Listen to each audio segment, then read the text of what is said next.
It so seems there are two types of Americans: those that understand sequence of events, context, history, how things happened, who's responsible for what. There's those that understand that and have gone out, sought information for themselves, and found out the truth and facts. And then there's a whole other group of other people that simply refuse to go after, or are ignorant of the ability, they don't have the ability to find factual information.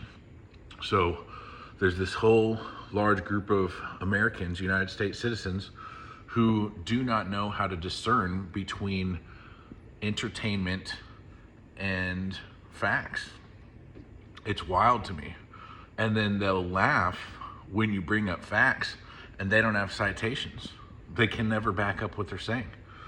They're inch deep. They cannot back up any of their claims. So, and I'm specifically talking about the right wing.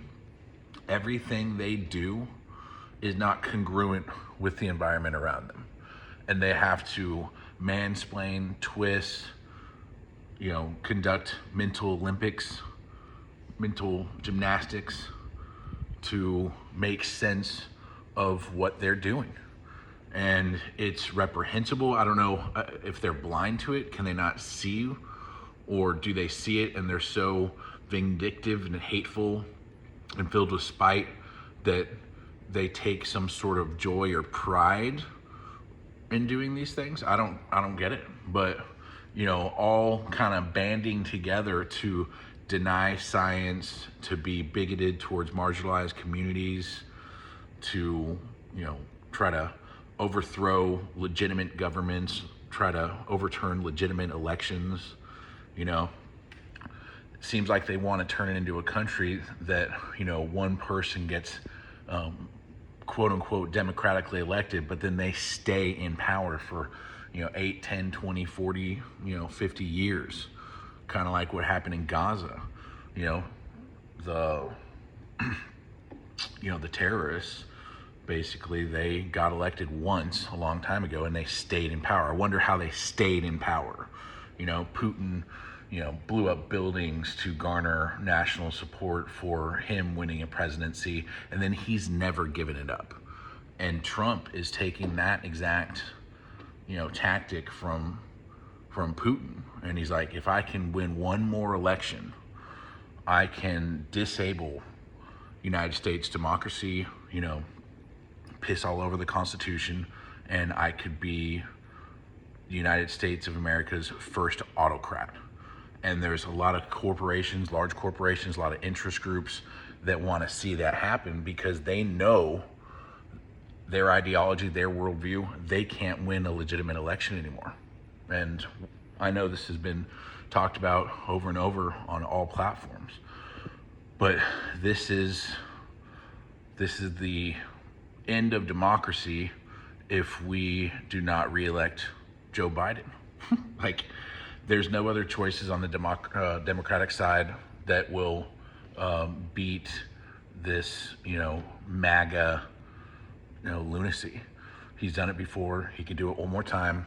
If we squash him now, it's over. They don't have another play. They're desperate. If you look on any channel, they're talking about how the GOP is toast. They're, irrelevant. They don't know what they're doing. They don't have a plan. They don't have a strategy. They don't have, citations. Nobody's backing up anything that they do in the courtrooms. They're losing tons of legal battles everywhere. And a lot of people have woken up finally and paid attention to current events, not fell victim to infotainment and propaganda. And they are systematically going through these power structures, those 7 pillars that these extreme right-wing, traitors have conspired to, develop over the past 40, 50, 60 years or whatever. All their special interest groups, all their super PACs, they have tons of money.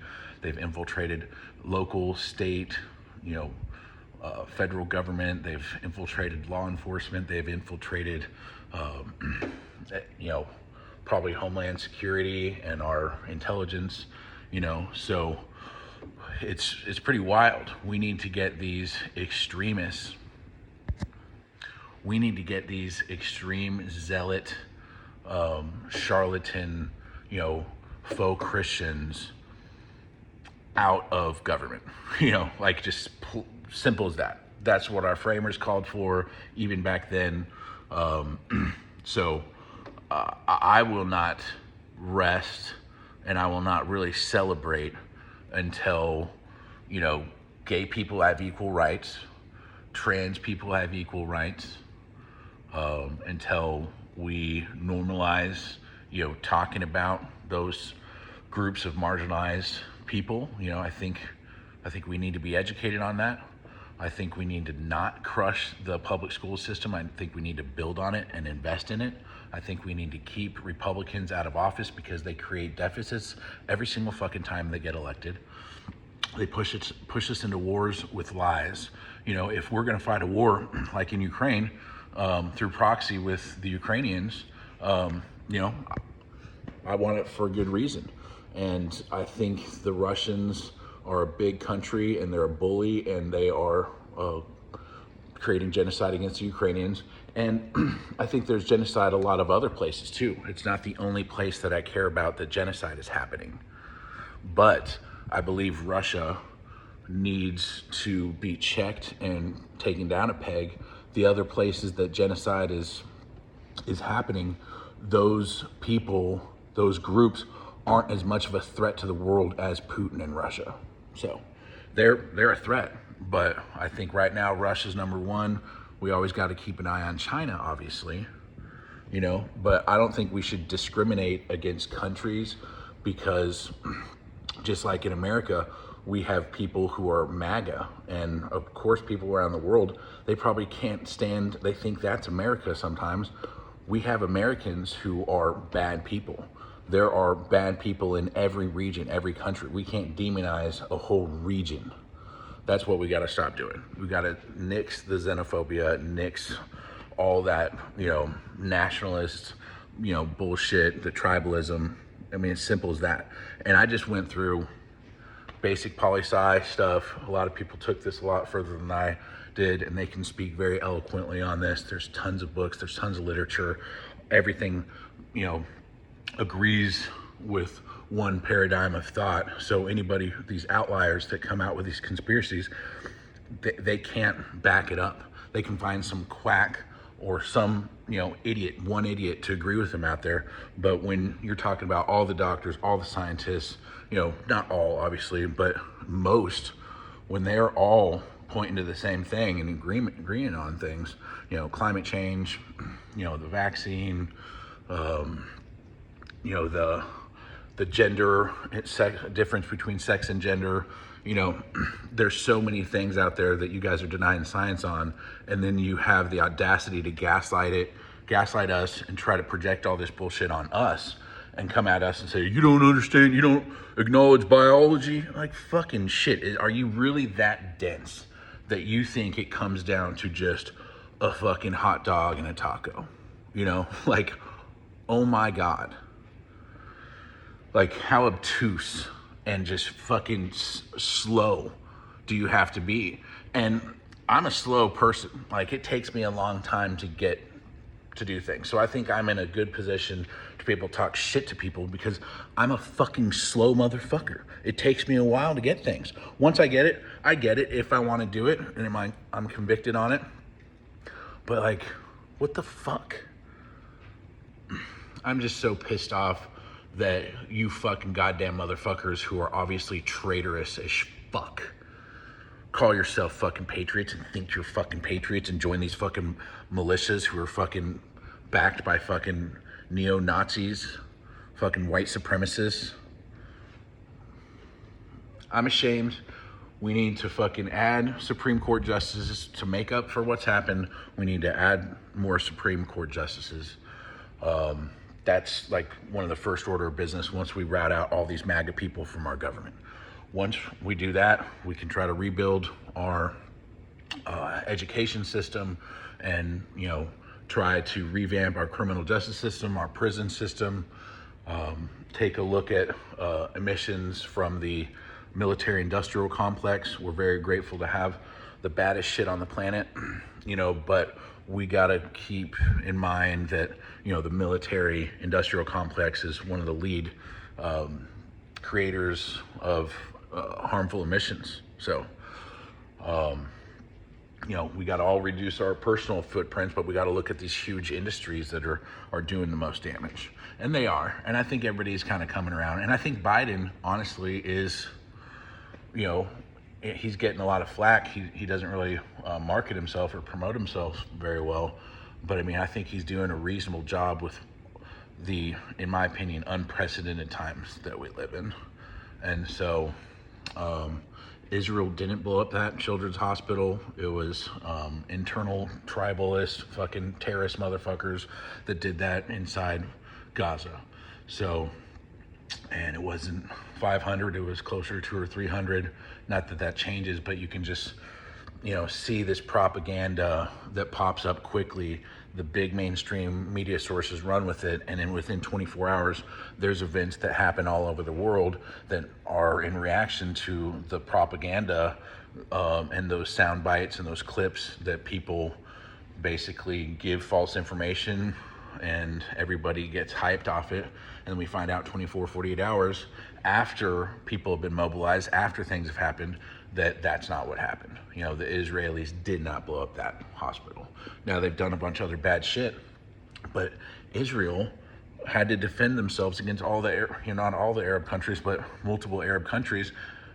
Decades ago, they tried to attack Israel, and they got their ass beat. Israel beat that ass. So you're gonna tell me that multiple countries can go try to storm a little country like that, and then they get their ass beat, and then they lose a little bit of land, and then they get pissed off saying that, you took our land? Yeah, I know it goes back even further than that, and both sides are to blame, but you can't go try to invade a little country and then have them fucking, defend themselves and then take a little bit of land and then bitch about that later. You can't do that. You need to understand historical context. People need to know how things happen, sequence of events. And that was my point from the beginning of this rant. I can't believe this turned into a 12-minute ordeal, but I'm just exasperated by the level of, or the inability of people to sift through information and determine what is and what is not credible. And I fall victim to it as well, but for the most part, I'm on track with what's actually going on. I could be wrong here and there, but for the most part, I'm getting it. And it's because I've always loved history, and maybe I didn't study all the right history back then, but I studied enough of it to know that the history now that's been updated is glaringly different than the history that I learned. So it's interesting to me to study the delta between the history I was taught between and what the reality is. And it's offensive to me that I was they were trying to dupe me, of course, but I think it was collective. I don't feel singled out. A lot of us got duped. Let's just try to put our, what we were taught in our homes. Let's put that shit aside and look at what happened. And just because what happened conflicts with who you are as a person or how you were raised doesn't mean you're a bad person, or doesn't mean that they're bad people for believing that. You should just, take ownership of whatever part you have to deal with that, and, learn from it and listen to people and be empathetic, educate ourselves. I luckily grew up in a good public school system, and I went to a great university, and I understand that a lot of people didn't get that. So I have empathy because I feel pretty lucky. And, whenever I did get in trouble, I think because of where I was raised, middle class and white, I feel like I didn't get in as much trouble for doing the same shit that everybody else was doing, you know? So is it white guilt?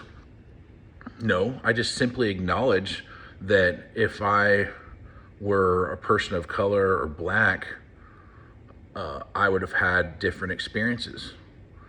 And we found out that it would have been harder for me to do a lot of the things that I was able to do. Like get my Eagle Scout, graduate high school, graduate college.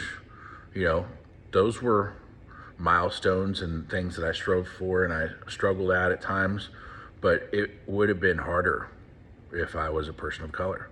And if you can't realize that, then I don't know. The only thing I could think is like poor white people, they fucking can't stand the thought of saying that there's white privilege because they grew up poor. But we're just saying that not only could it be that bad, like all the trauma that you went through from poverty, but it could have been even worse being at that poverty or socioeconomic level and being a person of color. Factor in being maybe transgender or gay, and I mean, that's the trifecta. So I want to smash the patriarchy. I think the biggest problem is misogyny, you know, but married to misogyny is racism and classism, you know. They're polygamous. We have an issue with, you know, a three-headed monster, and then there's sub-monsters under each monster. So you have to acknowledge that there's systemic racism in America still. You have to acknowledge that. We have to acknowledge that. And so what if you have some racist tendencies?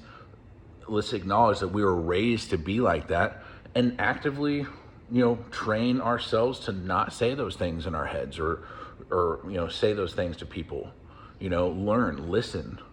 So I've been racially, culturally insensitive, you know, in my past, you know, in my 40s. But, you know, when I was in my late teens and early 20s, you know, the things we said were terrible, awful. And it was normalized. And so now that's not normalized. And I think that's a good thing. So is it fascist? Fuck no. What's fascist is fucking trying to put an autocrat in office that's going to, you know, basically take away all democratic elections and put people in jail who oppose, you know, whoever that is that's in power. So we as America, we're colonial, you know, but we are a superpower. It's our position to protect certain countries. We have contracts to do so. And I know that a lot of ultra left-wing people and, you know, anti-Americans around the globe will be like, well, look at what you did in, you know, Iraq too, and Afghanistan and Vietnam. Absolutely. We fucked up. We did bad things and civilians got killed. But the way they target civilians, like the militants from Gaza targeting those civilians like that, all those soft targets, the way the Russians go out after civilians to spread terror, you know, whenever an American soldier has, you know, done something egregious, we usually reprimand them. I know there's cases that probably it hasn't happened, but I mean, we try to give the optic that like those people are going to get in trouble, whereas the you know, Hamas and Putin and the like, you know, that's their goal. That's what they go for. So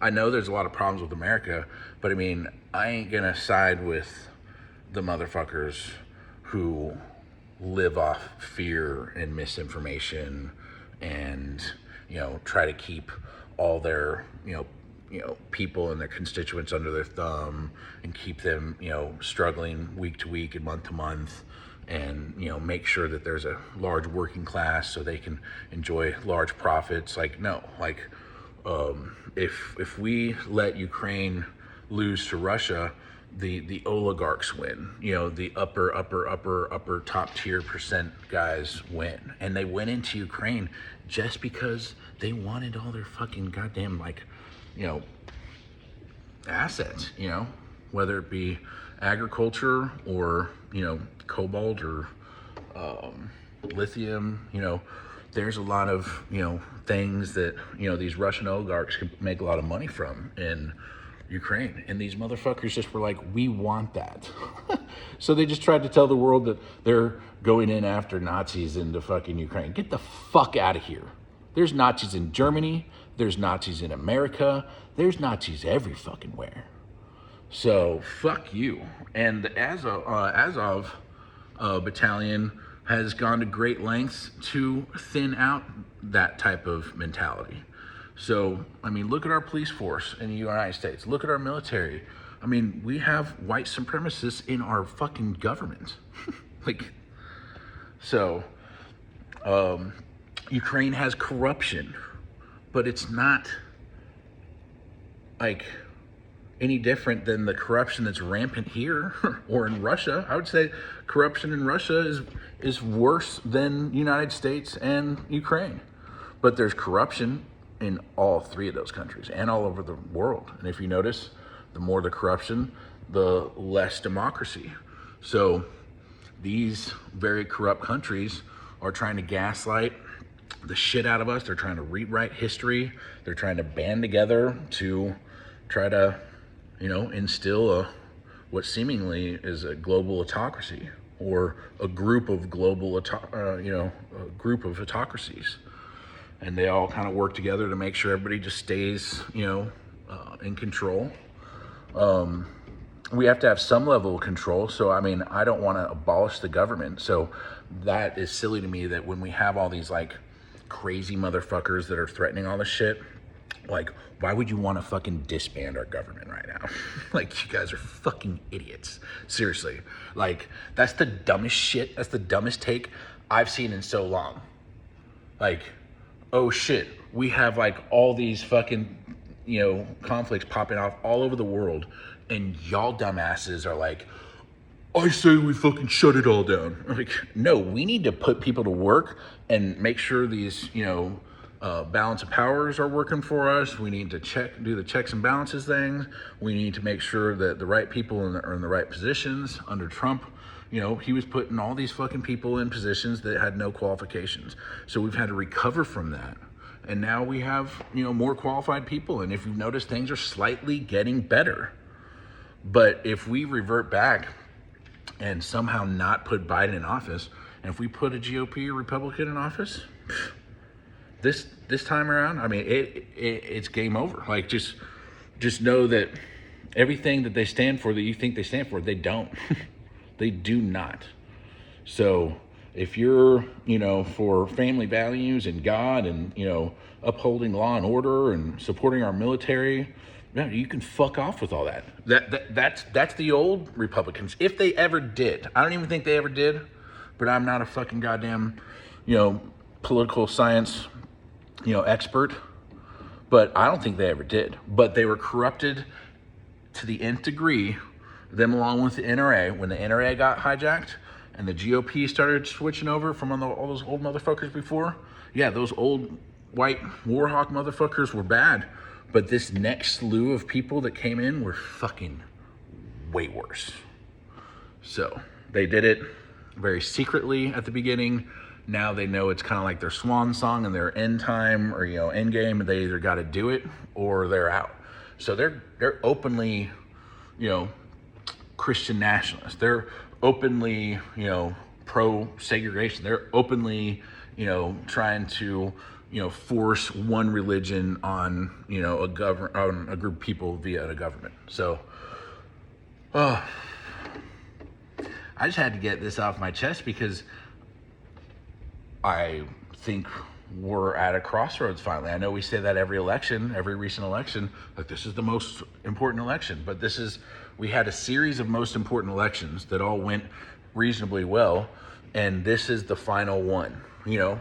Now, if you look at these 40 and 80 year cycles of democracy, it's kind of hard to tell where we're at. But from my guess, we're at the end of, a cycle where we, kind of wake up and, go through some sort of revolution. I don't think it's in the one that you got, like the right wingers are saying, where they try to, storm our capital and take over our government. But it is a revolution of thought and, being pro, higher education and not demonizing science and education, not demonizing the education system. I think that's really important. And if we win on that, if we win in Ukraine, if we get Hamas out of Gaza, if we keep the GOP out of the Oval Office and MAGA out of the Oval Office, if we retain the House and the Senate, or if we win the House, retain the Senate, we got to flush these zealots who want a despot in charge. We got to flush them out. And I'm sorry for taking so long to say all this. It's just really important, and I think a lot of people are so focused on their own little lives, me included, that we're missing, history right in front of our eyes. So if we don't know how things happened and the sequence of events and the context and the history, then I don't think we have a shot of calling out bullshit in the future. So you might as well start now, finding out who's who, what happened, why it happened, all the basics. Just find out. And I recommend using, primary, secondary, and tertiary sources, and know what those are. That's a good starting point if you're trying to find out, well, how the fuck do I find out what's fucking fact and what's not? Well, it takes a critical eye and discernment, and you got to know, first off, what a tertiary source is in comparison to a secondary and primary. I would start there if you really are watching this long and you have questions about how to determine, and I fuck up too, and I fall victim to it as well, but then I own it later and correct. The problem with the other side on the right is they'll never own it and they'll never correct because they're all in bad faith. So that's all I got. Slava Ukraine.